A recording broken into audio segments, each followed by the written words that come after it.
الحمد لله وحده وكفى وسلام على عباده الذين اصطفى أما بعد فأعوذ بالله من الشيطان الرجيم بسم الله الرحمن الرحيم ولقد كتبنا في الزبور من بعد الذكر أن الأرض يرثها عبادي الصالحون وقال النبي صلى الله تعالى عليه وسلم كنت نبيا وآدم بين الروح والجسد آمنت بالله صدق الله العلي العظيم وبلغنا رسوله النبي الكريم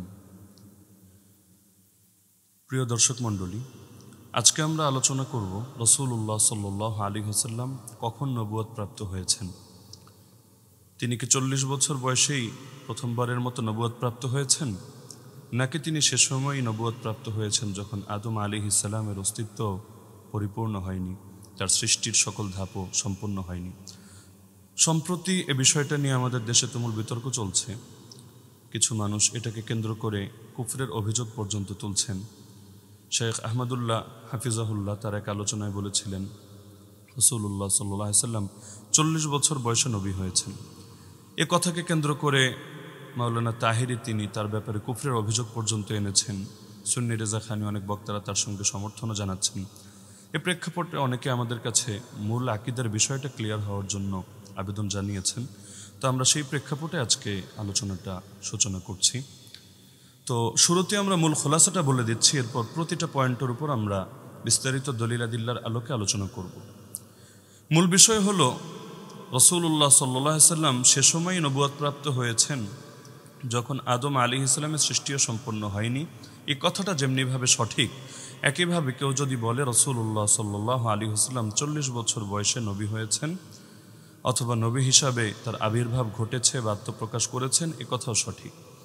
দুই বিবেচনায়, প্রথমটা হাকিকতের বিবেচনায় আর দ্বিতীয়টা হলো জুহুর বা প্রকাশের বিবেচনায়। হাকিকতের বিবেচনায় তিনি তখনও নবী ছিলেন যখন আদম আলাইহিস সালাম রূহ এবং দেহের মাঝামাঝি ছিলেন, অর্থাৎ তার সৃষ্টির সকল ধাপগুলো সম্পূর্ণ হয়নি। আর জুহুরের বিবেচনায়, প্রকাশের বিবেচনায় যদি বলি, তাহলে রাসূলুল্লাহ সাল্লাল্লাহু আলাইহি ওয়াসাল্লাম তিনি 40 বছর বয়সে হেরা গুহায় তার উপর প্রথম ওহী এসেছে, তিনি প্রেরিত হয়েছেন, এ কথাটাও আমরা সত্য হিসেবে বিবেচনা করতে পারি। দুটো বিবেচনাবোধের পার্থক্য। এখন প্রতিটা মতের পক্ষে আমরা বিস্তারিত তথ্য প্রমাণ এবং দলিল উপস্থাপন করছি।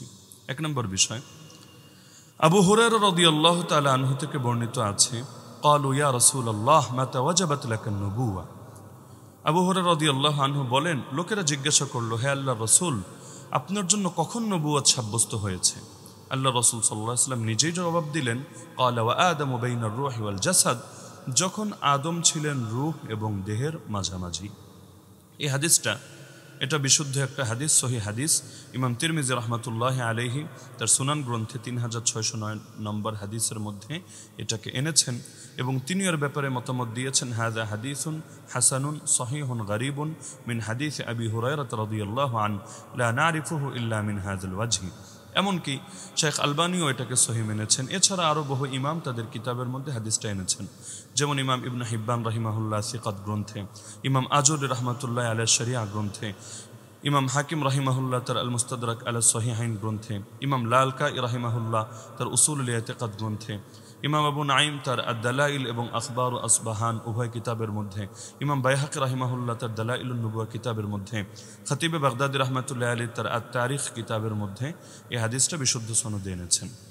তো এই হাদিসের মধ্যে আল্লাহ রাসূল সাল্লাল্লাহু আলাইহি ওয়াসাল্লামের ভাষ্যে স্পষ্টভাবে এসেছে তিনি তখন নবী ছিলেন যখন আদম আলাইহিস সালাম রূহ এবং দেহের মাঝামাঝি ছিলেন।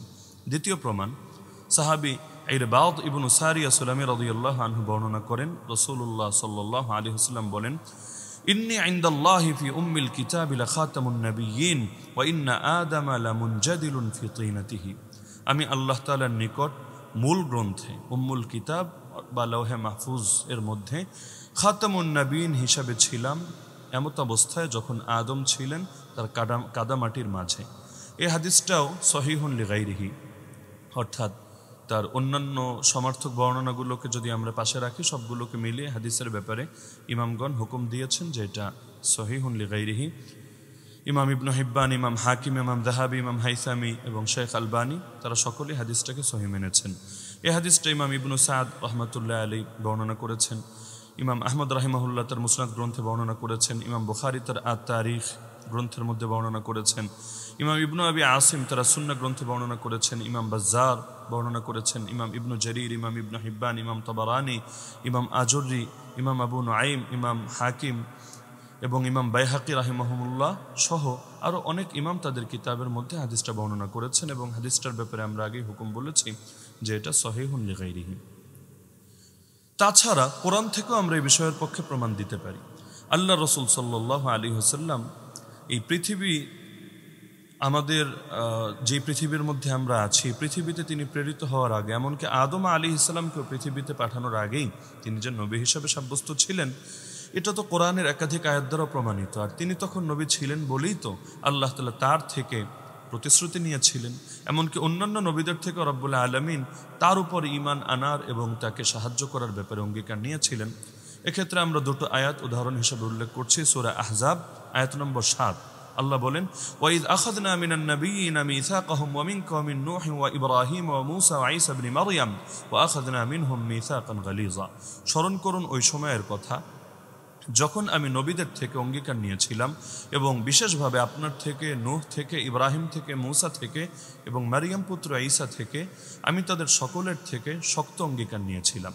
সূরা আলে ইমরান আয়াত নম্বর 81, সেখানে রব্বুল আলামিন জানাচ্ছেন, ওয়াইদ আখাযাল্লাহু মিসাকান নাবিয়্যিন, স্মরণ করুন ওই সময়ের কথা যখন আল্লাহ তাআলা নবীদের অঙ্গীকার নিলেন, লামা আতাইতুকুম মিন কিতাবিন ওয়া হিকমা, আমি অবশ্যই তোমাদেরকে কিতাব দিব, হিকমাত দিব, সুম্মা জাআকুম রাসূল, এরপর তোমাদের কাছে এমন একজন রাসূল আসবেন, মুসাদ্দিকুল লিমা মাআকুম, যিনি তোমাদের আদর্শকে সত্যায়ন করবেন, লা তুমিনুন্না বিহি ওয়া লা তানসুরুন্না, তোমাদের দায়িত্ব হলো তার প্রতি ঈমান আনা এবং অবশ্যই তাকে সাহায্যও করা।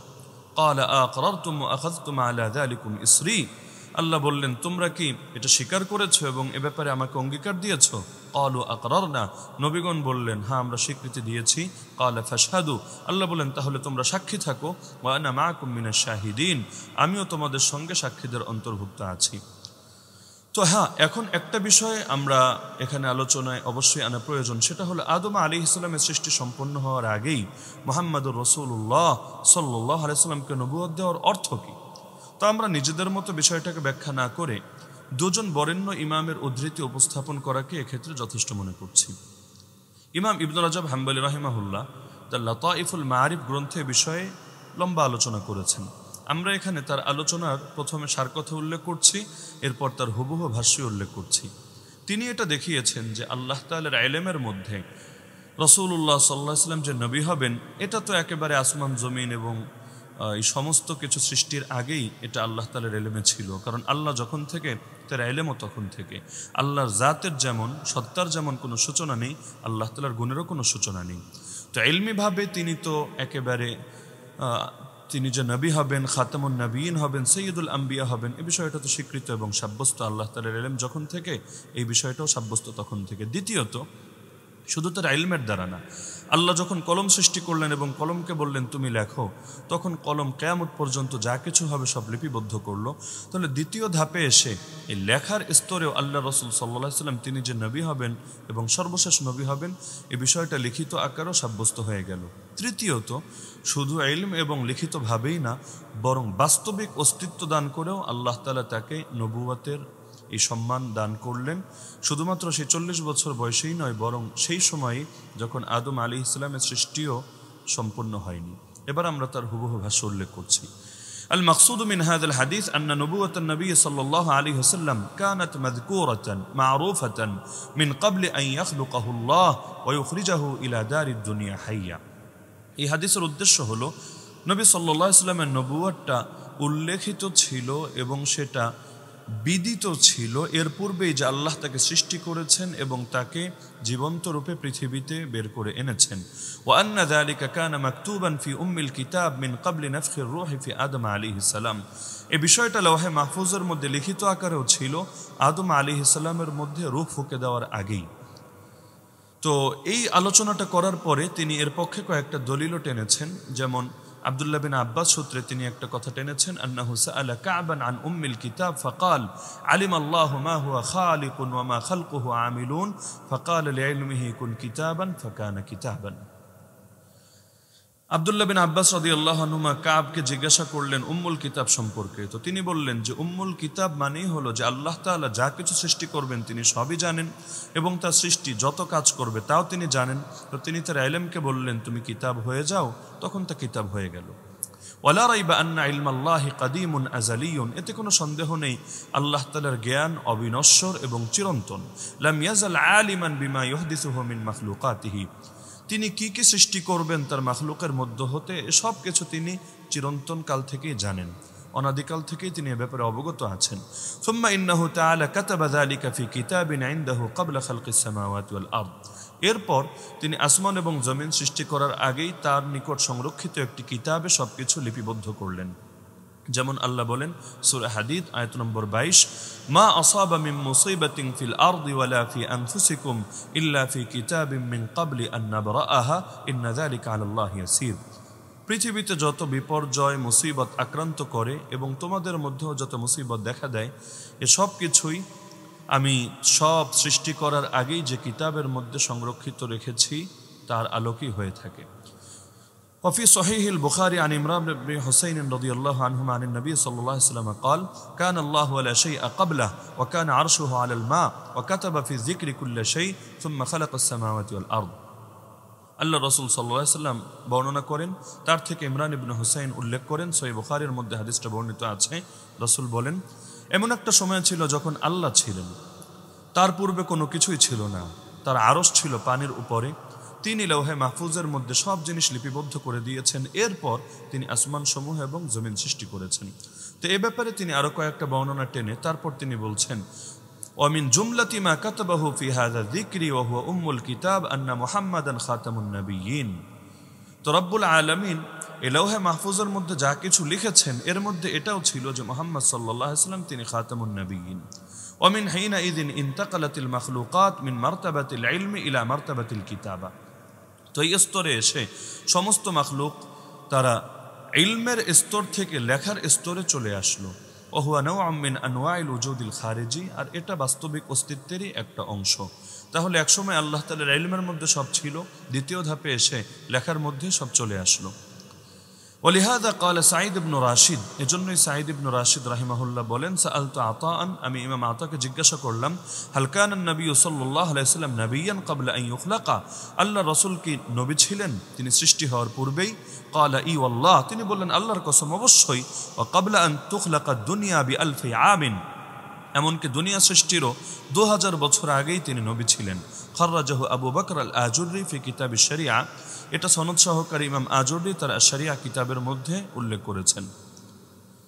তো এই জায়গায় এসে আমরা স্পষ্ট দেখতে পাচ্ছি যে দুটো ধাপ নিয়ে আলোচনা হয়ে গেল। এরপর 3 নম্বরে তিনি ব্যাখ্যা আনছেন, যে কাউলুহু সাল্লাল্লাহু আলাইহি ওয়াসাল্লাম ফি হাযাল হাদিস, ইন্নী ইনদাল্লাহি ফি উম্মিল কিতাবি লা খাতামুন নাবিয়্যিন ওয়া ইন্না আদামা লা মুনজাদিলুন ফি তিনাতিহি, যে আমি আল্লাহ তাআলার নিকট লৌহে মাহফুজে লিপিবদ্ধ ছিলাম সর্বশেষ নবী হিসাবে এমন সময়ও যখন আদম ছিলেন তার কাদামাটির মাঝে। এটার উদ্দেশ্য কি বা এটার ব্যাখ্যা কি, এ প্রসঙ্গে লিখছেন তিনি, ইন্নামাল মুরাদু আল ইখবারু আন কাউনি যালিকা মাকতুবান ফি উম্মিল কিতাব ফি তিলকাল হাল ক্বাবলা নাফখির রূহি ফি আদম। তো এই হাদিসের উদ্দেশ্য হলো যে তিনি যে শেষ নবী হবেন, সর্বশেষ রাসূল হবেন, এটা লৌহে মাহফুজের মধ্যে ওই সময় লেখা ছিল যখন আদম আলাইহিস সালামের মধ্যে রূহ ফুঁকে দেওয়া হয়নি। তো 3 নম্বর স্তরের বর্ণনা আমরা যে হাদিসটা আজকে প্রথম উল্লেখ করেছি এর মধ্যে স্পষ্ট এসেছে যে আল্লাহ রাসূলকে জিজ্ঞাসা করা হলো কখন আপনার নবুয়ত সাব্যস্ত হয়েছে, তিনি বললেন যখন আদম রূহ এবং দেহের মাঝে। এই হাদিসটা উল্লেখ করে ইমাম ইবনে রাজব হাম্বলি লিখছেন, ওয়াহাদিহি মারতাবাতুন থালিসা, এটা হলো তৃতীয় স্তর, ওয়াহিয়া ইন্তিকালুহু মিন মারতাবাতিল ইলমি ওয়াল কিতাবা ইলা মারতাবাতিল উজুদিল আইনিয়িল খারিজি। এই পর্যায়ে এসে আল্লাহ তাআলার ইলম এবং আল্লাহ তাআলার যে লেখা সেখান থেকেও এটা বাস্তবিক একটা অস্তিত্ব লাভ করলো। সেটা কিভাবে, এটা তো আল্লাহই ভালো জানেন। হতে পারে আল্লাহ তাআলা তখন আল্লাহ রাসূল সাল্লাল্লাহু আলাইহি ওয়াসাল্লামকে একটা অস্তিত্ব দান করেছেন এবং অস্তিত্ব দান করে তাকে নবুয়ত দিয়েও সম্মান করেছেন। তো বিভিন্ন হাদিসের আলোকে এই মতের পক্ষে সমর্থন পাওয়া যায়। অন্য সাহাবী মাইসারা আল ফাজর রাদিয়াল্লাহু আনহু থেকে হাদিস আছে, তার মধ্যেও এইটার পক্ষে সমর্থন পাওয়া যায়। তো এখন তার পুরো কথার খোলাসা হচ্ছে যে আল্লাহ তাআলা বাস্তবিক অস্তিত্ব দান করেও আল্লাহ রাসূল সাল্লাল্লাহু আলাইহি ওয়াসাল্লামকে নবুয়ত দান করেছেন। ইলমিভাবে তো তিনি নবী হবেন, এটা তো অনাদিকাল থেকে চিরন্তনকাল থেকে সাব্যস্ত। এবং লৌহে মাহফুজ তৈরি করার পরে এবং কলম সৃষ্টি করার পরে আল্লাহ তাআলা এটা যে লিখে রেখেছেন লৌহে মাহফুজে, এটাও তো সকল মুমিনি বিশ্বাস করতে বাধ্য। বাকি 3 নম্বর যে ধাপটা, অর্থাৎ আল্লাহ তাআলা তাকে আলাদা করে অস্তিত্ব দান করে তাকে নবুয়ত দান করেছেন, নবুয়ত প্রদান করে সম্মানিত করেছেন। হ্যাঁ, 40 বছর বয়সেই নয়, বরং সে সময়ে যখন আদম আলাইহিস সালামের সৃষ্টিও পূর্ণতা লাভ করেনি। এই বিষয়টাই ইমাম তাকিউদ্দিন সুবকি রাহিমাহুল্লাহর কথায় আরও সুস্পষ্টভাবে উঠে এসেছে। যারা ইমাম ইবনে রাজব হাম্বলির বক্তব্য বুঝেছেন তাদের আলাদা করে আর ব্যাখ্যার প্রয়োজন নেই, তবে যাদের তাতে কিছুটা অস্পষ্টতা আছে তারা ইমাম তাকিউদ্দিন সুবকি রাহিমাহুল্লাহর ব্যাখ্যা দেখলে আরও স্পষ্ট হয়ে যাবেন ইনশাআল্লাহ। তিনি বলেন, লাম ইউসিব মান ফাসসারা কাওলাহু সাল্লাল্লাহু আলাইহি ওয়াসাল্লাম কুনতু নাবিয়্যান ওয়া আদমু বাইনার রূহি ওয়াল জাসাদ বিআন্নাহু সায়াসিরু নাবিয়্যান। আল্লাহ রাসূলের এই হাদিস যে আমি তখনও নবী ছিলাম যখন আদম ছিলেন রূহ এবং দেহের মাঝামাঝি, এই হাদিসটাকে যারা ব্যাখ্যা করে এই অর্থে যে তিনি ভবিষ্যতে নবী হবেন, তারা সঠিক করে না, তারা ভুল ব্যাখ্যা করে। কেন? লিআন্না ইলমাল্লাহি তাআলা মুহীতুন বিজামিআল আশিয়া, কারণ আল্লাহ তাআলার জ্ঞান তো সব জিনিসকেই পরিবেষ্টন করে আছে। তো ওয়াসফুন নবী সাল্লাল্লাহু আলাইহি ওয়াসাল্লাম বিন নবুওয়াতি ফি যালিকাল ওয়াক্তি ইয়ানবাগি আন ইউফহামা মিনহু আন্নাহু আমরুন সাবিতুন লাহু ফি যালিকাল ওয়াক্তি। তো নবী সাল্লাল্লাহু আলাইহি ওয়াসাল্লামকে সেই সময়ও নবী বলে যে ঘোষণা দেওয়া হলো, এখান থেকে বুঝতে হবে যে এই নবুয়তটা তার জন্য ওই সময়ও সাব্যস্ত ছিল, ভবিষ্যতে তিনি হবেন, আল্লাহ এটা জানেন। এই বিবেচনায় তিনি নবী, মানে আল্লাহর ইলম অনুসারে নবী বা তাকদির অনুসারে নবী না, বিষয়টা এমন না। কারণ ওয়ালাউ কানাল মুরাদু বিযালিকা মুজাররাদুল ইলম বিমা সায়াসিরু ইলাইহি ফিল মুস্তাকবাল, কারণ যদি বিষয়টা এমন হতো যে ভবিষ্যতে তিনি কি হবেন এর ইলমের সংবাদ দেওয়া হচ্ছে এই হাদিসে, তাহলে তো বিষয়টা কেমন হচ্ছে, লাম তাকুন লাহু খুসুসিয়্যা বিআন্নাহু নাবিয়্যুন ওয়া আদামু বাইনার রূহি ওয়াল জাসাদ, কারণ এতে আল্লাহ রাসূলের কোনো বৈশিষ্ট্য প্রমাণিত হচ্ছে না যে তিনি তখনও নবী যখন আদম আছেন রূহ এবং দেহের মাঝামাঝি। কেন? লিআন্না জামিআল আম্বিয়া ইয়ালামুল্লাহু নবুওয়াতাহুম ফি যালিকাল ওয়াক্তি ওয়া ক্বাবলা, কারণ তাহলে সব নবীদের ব্যাপারটাই তো এমন, শুধু সব নবী না, সব মানুষের ব্যাপারও তো এমন যে আল্লাহ তো জানেন কার কি হবে। তো তিনি বলছেন যে সব নবীদের নবুয়তের ইলম তো আল্লাহর ওই সময়ও আছে, বরং এর পূর্বেও আছে। তাহলে ফালা বুদ্দা মিন খুসুসিয়্যাতিন লিন-নবী সাল্লাল্লাহু আলাইহি ওয়াসাল্লাম লিআজলিহা আখবারা উম্মাতাহু আল খাবার ইলামান লিউম্মাতিহি, তাহলে রাসূলের তো আলাদা কোনো বৈশিষ্ট্য থাকছে না। তো রাসূলের এই হাদিস দ্বারা, যেহেতু এই হাদিসে তিনি উম্মতকে একটা বিষয় সম্পর্কে অবগত করছেন, তো এর দ্বারা আল্লাহ নবীর একটা বিশেষ বৈশিষ্ট্য সাব্যস্ত করতে হবে, লিআরিফু কদরাহু ইনদাল্লাহি তাআলা, যাতে করে উম্মত বুঝতে পারে যে আল্লাহ তাআলার কাছেও সেই নবীর মান এবং মর্যাদা কত বেশি এবং তারা তাকে মূল্যায়ন করতে পারে। এজন্যই তো আল্লাহ রাসূল হাদিসটা বললেন। তো তিনি এরপর বলছেন যে النبوة وصف لازم أن يكون الموصوف به موجودا وإنما يكون بعد بلوغ 40 سنة، فكيف يوصف به قبل وجوده وقبل إرساله وإن صح ذلك فغيره كذلك। একটা প্রশ্ন এখানে উত্থাপন হতে পারে, তিনি নিজেই উত্থাপন করে দেখাচ্ছেন, ফাইন কুলতা, তুমি যদি এই প্রশ্ন করো যে নবুয়ত এটা তো সাব্যস্ত হওয়ার জন্য একটা অবধারিত বিষয় হলো যে এই গুণে যাকে গুণান্বিত করা হবে তার অস্তিত্ব থাকা লাগবে, তিনি অস্তিত্ববান হতে হবেন। তো আল্লাহ রাসূল সাল্লাল্লাহু আলাইহি ওয়াসাল্লাম তো 40 বছর পরে গিয়ে তিনি যে অস্তিত্বপ্রাপ্ত আছেন এতে তো সন্দেহ নাই, দুনিয়াতে যখন জন্ম হয়েছে তখন অস্তিত্ব আছে, তো সন্দেহ নাই। কিন্তু যে সময়ের কথা আমরা আলোচনা করছি ওই সময় আল্লাহ রাসূল সাল্লাল্লাহু আলাইহি ওয়াসাল্লামকে নবুয়ত দেওয়া হচ্ছে, এর অর্থটা কি? সেই সময় কি তার দেহ অস্তিত্বপ্রাপ্ত ছিল? কুলতু, তিনি নিজেই বলছেন যে আমি জবাব দিচ্ছি এই প্রশ্নের, ওয়াকাদ জাআ ইন্নাল্লাহা খালাকাল আরওয়াহা ক্বাবলাল আজসাদ ফাকাদ তাকুনুল ইশারাতু বিকাউলিহি কুনতু নাবিয়্যান ইলা রূহিহি শরীফা আও ইলা হাকীকাতিন মিনাল হাকাইক। এটা তো হাদিসের মধ্যেই আছে যে আল্লাহ তাআলা রূহ সৃষ্টি করেছেন আগে, দেহেরও আগে, দেহ সৃষ্টি হয়েছে পরে, রূহ সৃষ্টি হয়েছে আগে। তো কুনতু নাবিয়্যান, আমি নবী ছিলাম তখন যখন আদম ছিলেন রূহ এবং দেহের মাঝামাঝি, এর অর্থ কি? তো তিনি বলেন এর দ্বারা ইশারা হলো আল্লাহ রাসূলের রূহের দিকে অথবা সুনির্দিষ্ট কোনো হাকিকতের দিকে।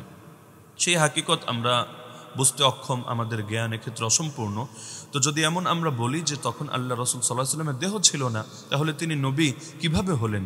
তো এর জবাবও তিনি দিয়ে দিচ্ছেন যে এখন কুনতু নাবিয়্যান, এখানে আল্লাহ রাসূলের হাকিকত তো ছিল, আল্লাহ রাসূলের রূহ তো ছিল, তো সেই বিবেচনায় বলা হচ্ছে যে তার রুহের দিকে নিসবত করে যে আল্লাহ তার রুহকে এই সম্মান দান করলেন, অথবা বিশেষ কোনো হাকিকতের দিকে নিসবত করে আল্লাহ সেই হাকিকতকে নবুয়তের মর্যাদা দান করলেন। তবে হাকিকতটা কি?